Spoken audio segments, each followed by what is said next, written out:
Ocakta kor oldum, yandım, yakıldım. Dağları kendine yurt edindim. Ardından baka kaldım, savruldum.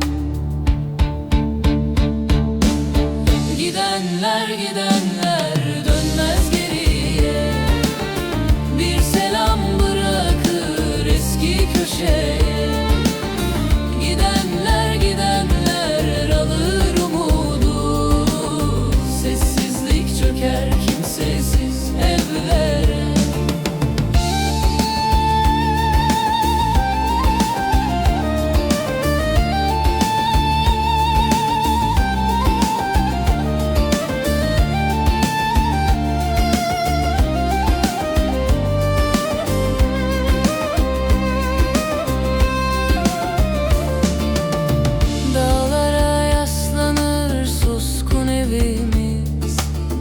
Akşam erken iner, uzar gecemiz.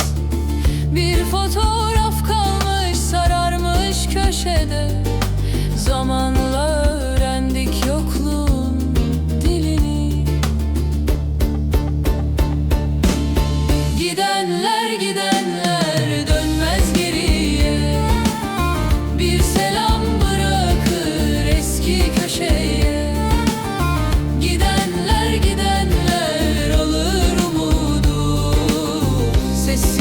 Çöker kimsesiz evlere.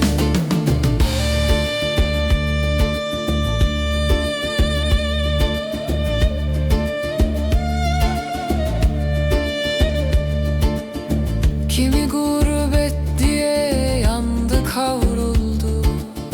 Kimi bir sevda ile yarı yolda kaldı. Erenim her gün dedikleriyle kaldı. Gidenlerin izi ise yağmurlar